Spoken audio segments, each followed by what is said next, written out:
this is Stampy, and welcome to a Minecraft Let's Play video, and another video inside of Stampy's lovely world. And today is a very special day because it's my 500th episode inside of my lovely world, and it's crazy to think I've done 500 episodes here. So what I thought I'd do to celebrate the special occasion would be to go around my world and see some of the sights and things that I've built, and remember some of the fond memories that I've had over the past 500 episodes. And few memories for me are fonder than having my breakfast every single morning. So let's do that. Nom nom nom nom nom nom nom. Delicious. And Barnaby, you have been with me for pretty much all of these episodes, so you can come around with me for the entire episode. And yeah, you can enjoy the memories and the nostalgia and looking back over all of the different things that we've done in our time here. So let's of course go and head to the love garden first. I have many fond memories of this place, but I want to start off by adding someone to it, and that person is Storm. And the reason I'm adding Storm is because they made this model out of card and popsicle sticks and,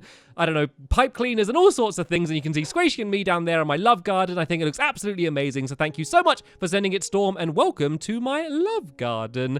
Right then, so my love garden itself. I absolutely love my love garden. It was almost an accident when I started creating it, but now so many people have their own love gardens or their own version of a love garden in their world, and I'm really happy with it. It's really nice to say thank you to all of the people that did something cool or creative or just something nice to me. And even though, of course, I can't add everyone to it, I've added a lot of people to it, and I will continue to add lots more people to it to the future. So that is, of course, my love garden. But let's move along now to another place that I go to pretty much every single episode, and that is, of course, my doghouse. It wouldn't be my lovely world without my dogs, and even though all of my dogs don't live in the doghouse, of course, there's a few scattered around the world as well. It's always nice to come here to see all of my dogs, and it's also a very special place to me because when I built it, the video I uploaded was kind of the first time a lot of people noticed me. So in terms of my life on YouTube, this place is also special to me for that reason. But I can't mention the dogs without mentioning the first dog that I ever got inside of Minecraft, and that is Gregory.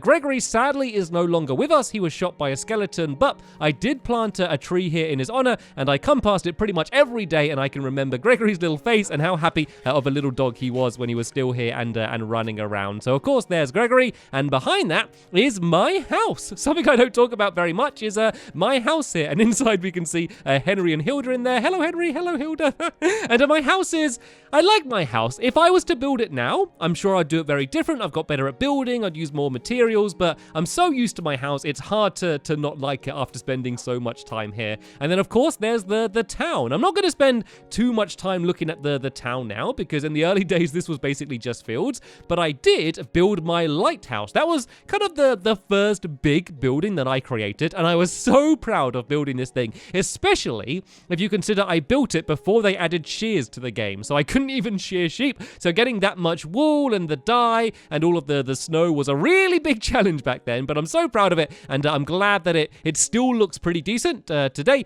even though, as I said, I've hopefully got a little bit better at Minecraft compared to when I first started building it. And that leads us right on over to here, which is another important part in my world. We of course got the tree, and then the igloo, and then the spawn of the world as well. That is where it all started. But let's go and look at the igloo. Another early on thing that I built, my emergency igloo for people when they first join my world. They can get some supplies here, and we have a snow golem in here. We have Norman, who generally likes to be by himself. He likes to be quite isolated in his igloo, but it's nice to drop by and say hello to Norman. It looks pretty cool in here as well. I did do some decorating not too long ago. And then over here we have the sign that everyone sees the first time they enter my world, which basically welcomes them to the world itself. And then right about here is where I first started before any of these things were built. It was just an empty landscape 500 episodes ago. And since then I've built the melon tree, which links up to the other melon tree over there so I can get around quickly. And then of course the one over in the fun land as well so I can get over to there. And wait a minute, it's hit the target. Hit the target's hit, quick. Barnaby, get down. I knew Hit the Target was going to try and do something to ruin my 500th episode. Right, I need to try and take him out, or at least scare him away so he doesn't end up ruining the video. And oh no, he's attacking Barnaby. Hit the Target's attacking Barnaby. No!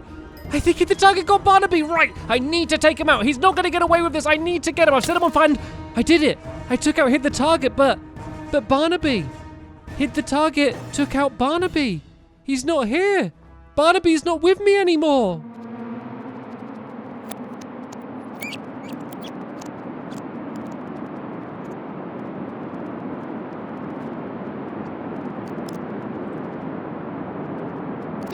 Whoa!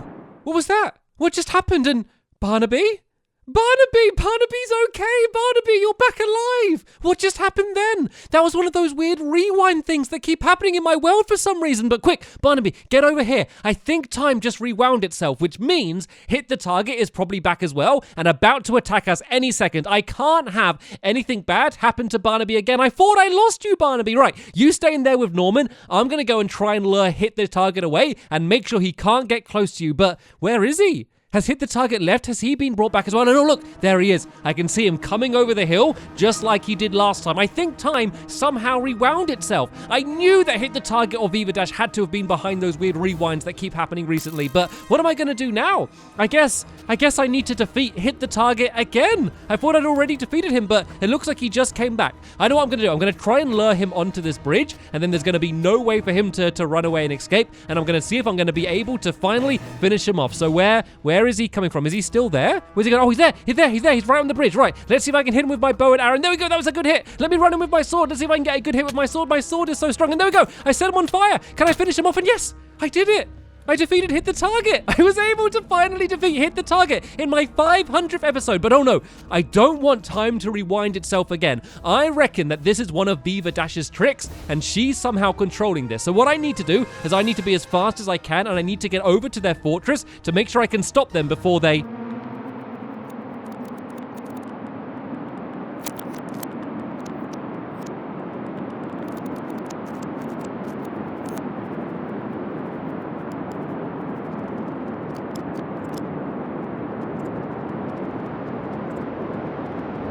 Oh no, it happened again. We got rewound again. I knew that was going to happen. Right, quick, Barnaby, I need to hide you by the igloo again because Hit the Target is going to come and attack us again any second. But what can I do? Every time I defeat him, it's just going to get rewound and he's going to return to me. How am I going to be able to win? Right, if I can't defeat him with force, I'm going to have to outsmart him. You stay there, Barnaby, and you stay hidden. I'm going to have to go and hide. If I go and sneak around here, when Hit the Target comes looking for me, he's not going to find me, and then I can try and plan and decide what I'm going to do next. So where is he? Is he down there? I can't see where he is. Oh, there he is. Let's hit the target. Right, let's stay here and let's make sure he doesn't find Barnaby. It looks like, yeah, he's wandering off to the bridge. I think he's going back to the bridge again because he thinks that that's where I'm going to again. But instead, I am going to go and sneak to his fortress. If I can go around the back here and Hit the Target doesn't come back looking for me, I'll be able to get to his castle, and I reckon there's going to be something there controlling all of these rewinds. This has a Hit the Target and Viva Dash plan written all over it, and so I just need to get there, work out what is causing these rewinds, and either stop it or see if I can use it, or just, I don't know, I need to try and work out what's going on here somehow. But if I make any mistake, or if they get suspicious, or if they see me, then I reckon I'm going to get rewound straight back to that igloo, and I really don't want that to happen. So let's be really careful here, and let's sneak my way up to the castle, and let's see if I can see anything going on. It seems pretty calm so far. I should probably get my bow and arrow out ready, just in case I do need to use it again to try and defend myself. And let's just go and see if we can have a look through the front door and see what's going on inside, because I've seen Hit the Target, but I haven't seen Viva Dash yet. Oh, there she is. I can see it, and yes, I knew it. There's something there. They've built something. Is she controlling it? Right, let's see if I can sneak up very quietly and carefully. Let's see if I can see what it is without her seeing me. It's a time rift manipulator remote control. She's basically just built a giant remote control. And what was that? Hey, the target's behind me. Oh no, I need to make sure it doesn't get rewound. I need to try and stop Viva Dash from rewinding time again, because otherwise I'm...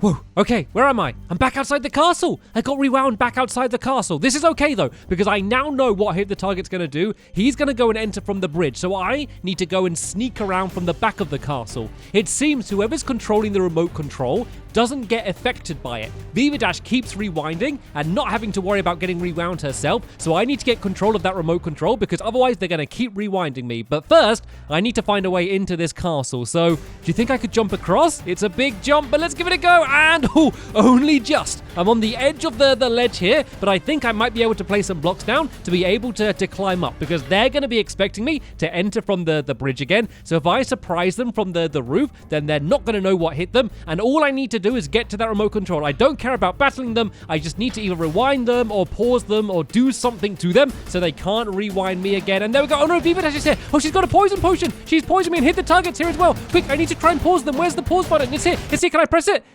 I think I did it. Are they paused? I think I just paused them. Look, they're not moving. I just paused Viva Dash and hit the target. They can't do anything. Look at them just standing there like a couple of lemons. I was able to do it. I'm still getting hurt by this poison potion, so hopefully they stay paused. But hello, hit the target. Hello, hit the target. Hello, Viva Dash. How are you doing? Viva Dash, high five. Right, this is absolutely perfect. I can't leave them paused though, because I think I've probably paused everyone in the world, which means all of my dogs and helpers as well. So I'm going to need to think of something to try and escape from here. Basically, what if I rewound them until it was nighttime and they're in bed? That way they wouldn't be able to do anything against me. So let's give that a go.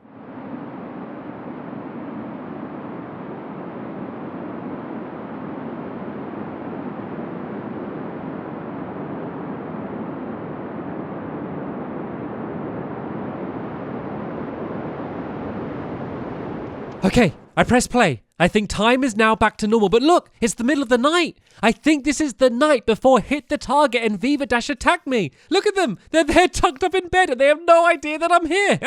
But I need to destroy this thing. I can't let the time rift manipulator remote control stay here, because otherwise they're going to use it again. I have no choice. I'm going to have to destroy this thing. So let's break it apart. Oh no, it's glitching. The whole world's glitching. I need to destroy it before I end up getting rewound or...